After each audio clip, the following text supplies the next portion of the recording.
A very good day. I bid to Professor Dr. Zainal.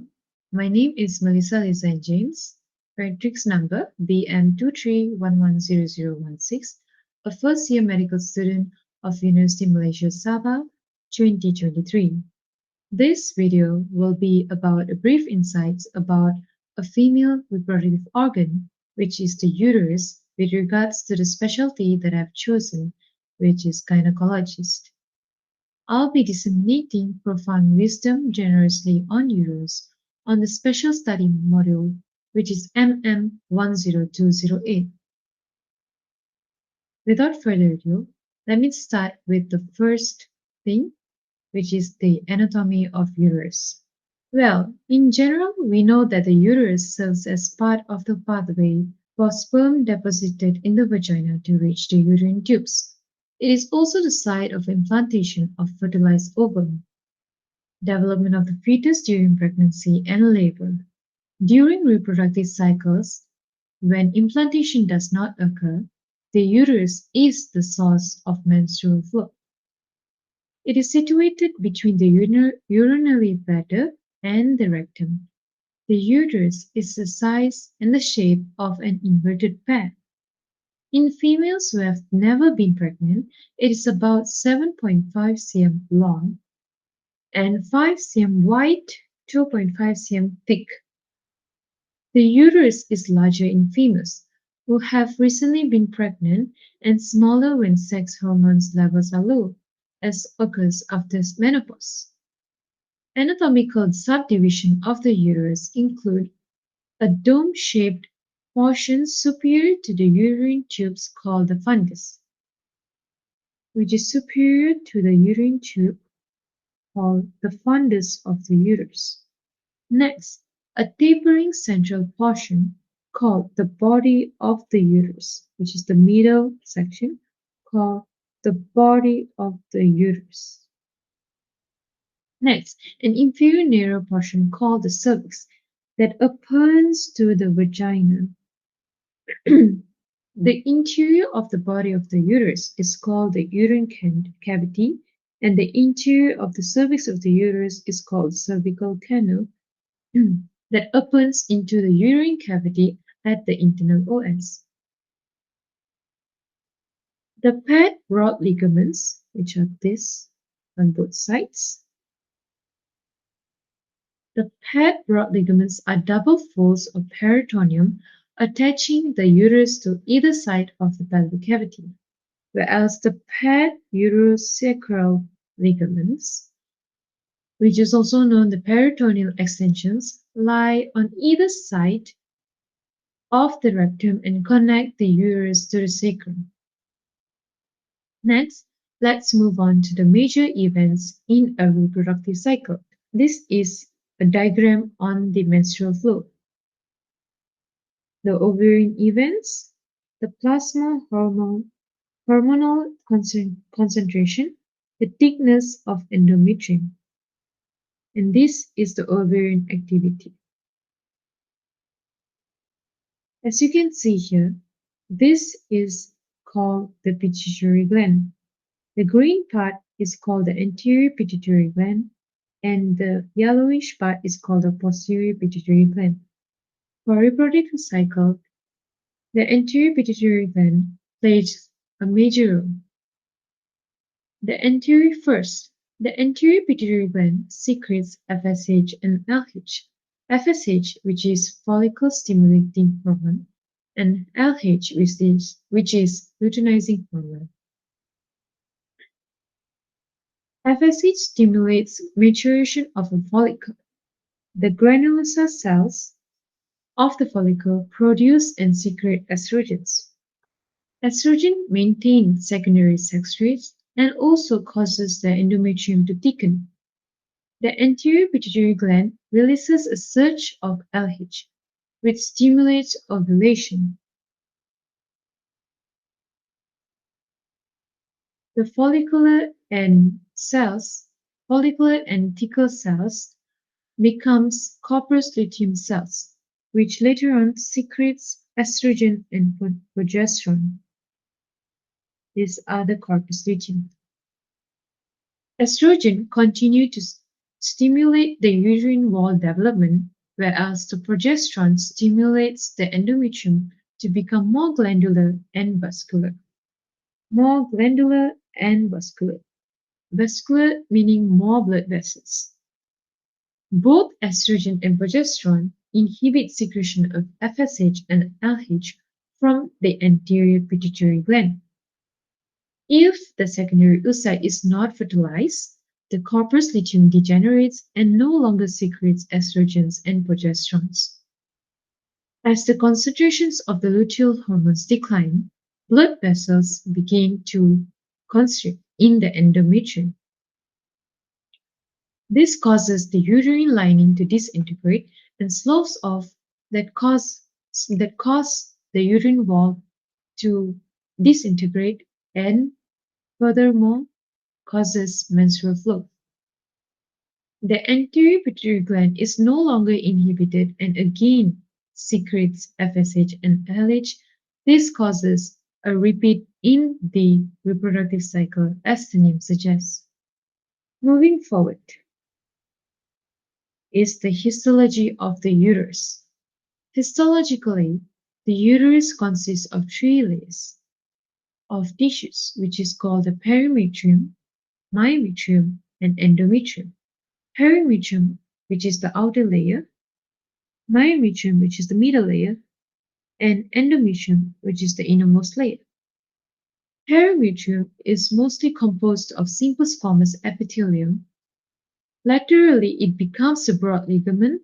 Anteriorly, it covers the urinary bladder, and posteriorly, it covers the rectum.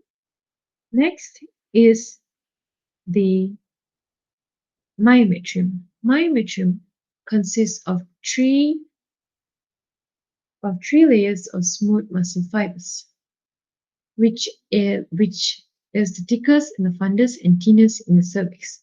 The thicker middle layer is circular, but the thinner and outer layer are longitudinal or oblique.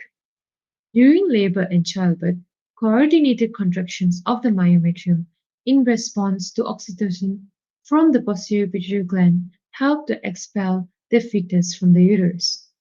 The inner layer of the uterus, which is the endometrium, as I mentioned just now, which is highly vascularized and glandular, has three components. First, it has an innermost layer composed of simple columnar epithelium. Second, it has an underlying endometrium stroma, which is a very thick region of lamina propria. Third, which is endometrial glands, develop as invagination of the luminal epithelium and extend almost to the myometrium. Well, the endometrium is divided into two layers, which is the stratum functionalis that lines the uterine cavity and later on sheds off during menstruation. Next is the deeper layer that is known as the stratum basilis, which is a permanent tissue that gives rise to a newer stratum functions after each menstruation. Moving on is the disease related to uterus. I have picked gestational trophoblastic as my disease to be discussed. Gestational trophoblastic disease can be categorized into two, which is the molar lesions and non-molar lesions. Molar lesions can be divided into three: partial moles, complete moles, and invasive hydatidiform moles. Whereas non-molar lesions can be divided into two: choriocarcinoma moles, uncommon types of trophoblast-derived malignancies. Gestational trophoblastic disease encompasses a spectrum of tumors and tumor-like conditions characterized by proliferations of placental tissues, either villous or trophoblastic. The major disorders of these types are, as mentioned just now, there are hydatidiform moles, complete and partial, invasive moles, choriocarcinoma, and placental site trophoblasticnome can be abbreviated as STD. Hydatidiform moles are important to recognize because they are associated with an increased risk of persistent persistent trophoblastic disease, or choriocarcinoma.